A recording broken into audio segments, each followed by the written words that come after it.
Hello! Budismo fala sobre desapego. E como é que é isso quando se refere ao amor? Desce a vinheta aí, Brian. Hello! Budismo Pop rides and strikes again. Essa questão do amor e desapego é uma questão que volta e meia aparece. Uma inscrita no canal, ela colocou aqui o nomezinho dela, Rita K. Ela disse o seguinte: estou praticando de maneira, vamos dizer, oscilante já há algum tempo, alguns anos, e o meu namorado, que não pratica ainda, encontrou uma outra pessoa e eu estou preocupadíssima. Como é que eu poderia fazer? O que se faz numa hora dessa? O amor, o afeto, né, questionado nesses níveis, pode haver ruptura. Eu achei uma questão interessante porque essa questão é humana, né? E ela procede. Eu me lembrei, e gostaria de dividir isso, de uma experiência minha que me apresentou a realidade do afeto e do desapego de uma maneira absolutamente chocante. Eu conheci uma garota após o meu primeiro divórcio. Sou casado 3 vezes, né? Ninguém é perfeito. E estava divorciado e me exilei, né? Saí aqui do Rio e me exilei em Belo Horizonte. E exilado, eu numa excursãozinha a uma praia do litoral fluminense, lá em Campos, conheci uma menina de São Paulo, minha querida Rosângela Maria. E, amigos, foi algo cinematográfico. Sabe aquela coisa após o primeiro beijo, você imaginar que você conhece essa pessoa há 10 mil anos. Só faltou a música do Nino Rota no fundo e imagens do Fellini, tá? Sensacional, uma coisa inexplicável.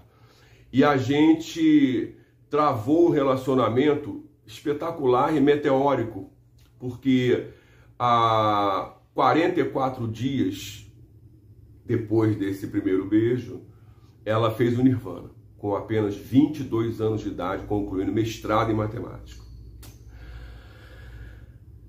Algo que é difícil de explicar, por quê? Porque eu viajei para São Paulo e estava na estrada, não havia telefones celulares naquela época, ela tinha tido um AVC. Estava hemiplégica no hospital de São Paulo. Quando eu cheguei a São Paulo, eu já fui levado até ela num aparelho de respiração artificial. E havia uma proteção numa UTI, porque ela não poderia ter um segundo AVC, que se ocorresse, seria fatal. Por outro lado, os exames demonstraram que quando aconteceu o segundo AVC, algo meio que pré-determinado, porque ela tinha 2 falhas numa veia do cérebro e uma vez que a primeira falhou, a segunda também falhou e ela nirvanizou.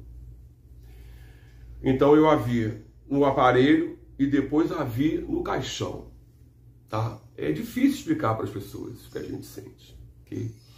Mas quando eu a vi no caixão, eu refleti sobre algo que, sabe, mudou para sempre a minha vida. Primeiro, a bobagem que é o ciúme. Porra, bicho. É uma bobagem. A posse que se instala sobre quando a gente tem alguém é tudo bobagem. Por quê? Porque olhando para ela, eu fiquei pensando o seguinte: seria tão melhor se ela tivesse voltado para o antigo namoradinho dela de Brasília e me deixado na mão aqui, me dado um bolo. Porque mesmo numa condição que seria muito adversa como essa, e muito triste também, porque eu gostava muito dela, pelo menos eu teria uma segunda chance. Mandaria um poema bem bonito para ela, escreveria uma canção para ela. Eu teria uma segunda chance, por quê? Porque ela estava lá. Estava lá com o outro, mas estava lá em Brasília. Estava lá, existia, estava lá. Estava ainda ao alcance de uma palavra. E olhando para ela ali, eu vi que com a morte não há negociação. E desse dia em diante, eu jamais exerci nenhum tipo de coisa que lembrasse posse, possessão ou ciúme com as pessoas, garotas que passaram pela minha vida. As mulheres que foram passando pela minha vida encontraram um sujeito inteiramente novo depois desse episódio. Por quê? Porque a vida não pode ser contida em lugar nenhum, ela sempre dá um jeito. E quando você compreende isso, você fica muito mais propenso a procurar dialogar e compreender. No caso da minha amiga, o que ela pode fazer? Ora, se o namorado dela, minha querida Rita, está interessado em outra pessoa, o que ela pode fazer? Ora, oferecer a ele a oportunidade de conhecer essa outra pessoa. Porque não há mais nada a fazer. Já existe uma outra pessoa.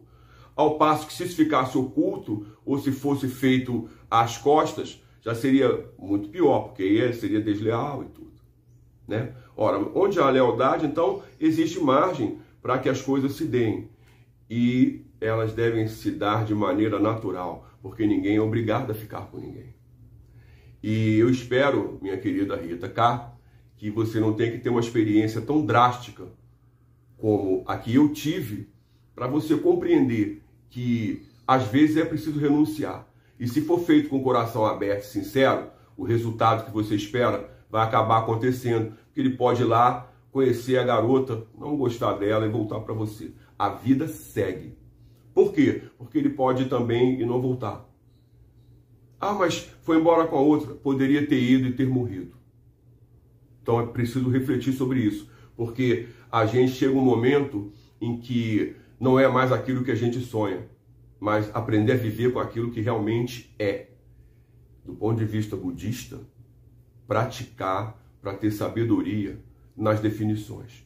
E reunir boa sorte para que tanto você, minha querida, e seu amado, e a pessoa que apareceu, a menina que apareceu, todos saiam felizes e crescidos quando esse evento fechar. Beleza? Pensa sobre isso.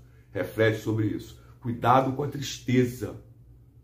Impede de ver. Abaixa a imunidade. Cuidado com a escuridão. A gente se vê.